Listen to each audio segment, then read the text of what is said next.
بعد المقابلات الإعدادية اللي دارها فريق الرجاء الرياضي وأيضا المقابلة الأخيرة أمام الحرس الوطني اللي من النيجر في دوري الأبطال، تبين لنا أن فريق الرجاء الرياضي خصو خصاص كبير في بزاف ديال المناطق، لا في الدفاع لا في خط وسط الميدان ولا أيضا في الهجوم. وتبين لنا أن فريق الرجاء الرياضي فريق متفكك بالنسبة للخطوط، وما كاينش واحد التناسق من بين الدفاع وخط وسط الميدان والهجوم. الكرة ما كتدورش بطريقة اللي موالفين أننا كنشوفوا اللعب ديال فريق الرجاء الرياضي. شنو هو الخصاصات وشنو هما الانتدابات اللي غيجيبهم فريق الرجاء الرياضي؟ كلشي غنعرفوه في هذا الفيديو هذا.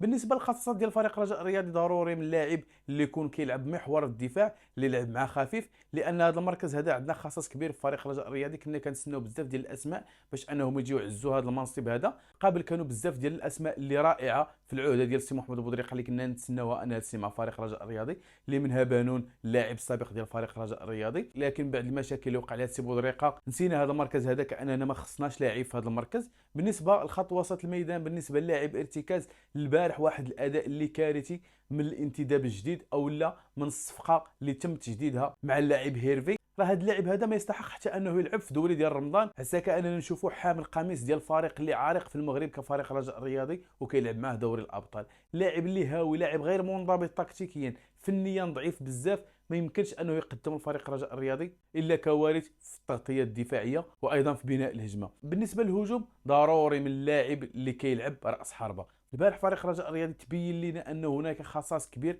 كراس حربه. هادشي هذا عارفينه، ولكن قلنا ممكن ان المدرب يلعب بشي خطه او لا يدير شي استراتيجيه ولا انه يصنع لنا شي نواوي باش اننا نشوفوا كيفاش نلعبوا هذه الكره هذه بطريقه اللي جديده، ونشوفوا انه يغطي على راس حربه باحد اللاعبين اللي يمكن انه يدخل من الاطراف ويماركي. لكن البارح تبين لنا ان فريق الرجاء الرياضي خصو انتدابات وانتدابات كبيره الا كنا بغينا ننافسوا على البطوله. اما ملي كدوي على دوري الابطال وكتشوف الانتدابات اللي بغات دير الاهلي واللي كدير الترجي واللي كدير صن داونز، راه كتنسى هذا اللقب هذا وكتنسى انك تحاول تفكر حتى انك تنافس عليه، لاننا الناس هربوا علينا في الانتدابات. وحنا باقي مدابزين مع بعض اللاعبين اللي كيلعبوا في دوزيام سيري وبروميير سيري في المغرب، اللي ما قدرناش حتى اننا نقنعوهم انهم يجوا للرجاء، لان كل شيء عارف الازمه الماليه اللي فيها فريق الرجاء الرياضي. بالنسبه للانتدابات، من مصادر خاصه من داخل فريق الرجاء الرياضي كيقولوا ان هناك 5 ديال الانتدابات تبارك الله غتجي للرجاء. انا سمعت 5 ديال الانتدابات، قلت صافي الرجاء غادي يولي شي فريق مفرقع حتى شي فرقه ما تقد انها تشدو، والرجاء غادي يدي دوري الابطال وغيدي كاس العرش وغيدي البطوله.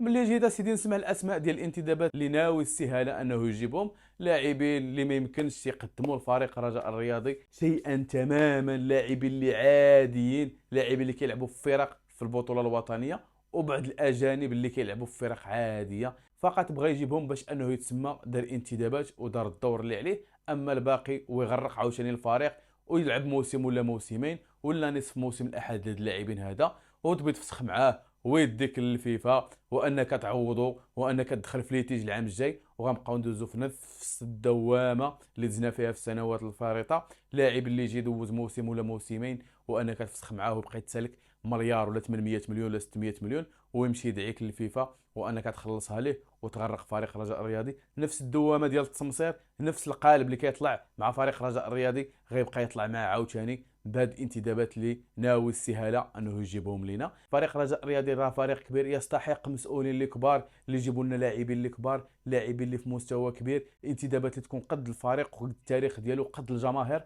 اللي كتضحي بالغالي والنفيس على هذا الفريق هذا. ماشي انتدابات فقط باش انهم يقولوا جابوا لنا انتدابات الفريق الرجاء الرياضي. الامر راه كارثي، الامر لا يضحك، لان فريق الرجاء الرياضي داخل في واحد الازمه اللي كبيره. هادشي راه ما كنخلعش به الجمهور، ولكن راه هاد السيه الحاليه اللي كاين في الرجاء راه غادي بينا لها الطريق هذه، راه ناوي انه يدخلنا في الحيط ونرجعوا عاوتاني لسنوات العجاف وسنوات الظلام. فريق الرجاء الرياضي اللي بقى يلعب على المركز السادس والخامس في البطوله. اما دوري الابطال راه غير نساوه، لان بهذه الانتدابات وهذا السير هذا راه مستحيل ان ننافسوا على دوري الابطال. الناس راه كتخسر فلوس صحيحه انها تتوج بهذه البطوله هذه. بغى يجي فريق اللي يجيب لاعبين من دوزيام سيري ومن بروميير سيري ديفيزيون ديال المغرب، وانه يجيب لاعبين اللي عاديين في بطولات افريقيا ويجي يقول لك بغيت ننافس على دوري الابطال. البارح لقينا مشاكل مع فرقه من النيجر ما كنعرفوا حتى سميتها، الحرس الوطني. اول مره كنسمع انا هذه السميه هذه، وحنا فيها البارح بزاف باش فزنا عليهم بجوج لواحد. بلا ما تقول لي الاجواء والظلم والخشونه وداك الشيء كامل، راه افريقيا هذه الا بغيت توج بدوري الابطال خصك انك ما تبقاش تشكى من هاد الحوايج هادو، لان كلشي الفرق كيعانيو من نفس المشكل بقاو نضحكوش على بعضياتنا، ما بقاوش نافقوا بعضياتنا، ما بقاوش اننا نستهزئوا ببعضياتنا، ما بقاوش اننا نغطيو الشمس بالغربال. فريق الرجاء الرياضي بالتركيبه البشريه اللي عنده، وايضا بالانتدابات اللي ناوي السهاله انهم يجيبهم فريق الرجاء الرياضي، راه لا يمكن انه يتوج حتى بكاس دانون، ما يمكنش حتى انه يتوج بالبطوله الوطنيه، ما يمكنش انه يتوج حتى شي لقب هذا الموسم هذا الا ما كانش شي تدخل، او لا ان الجماهير تنوض وتهضر على حقها وتقول انتدابات وتطالب انتدابات اللي تكون في مستوى كبير، في مستوى فريق اللي عالمي كفريق الرجاء الرياضي.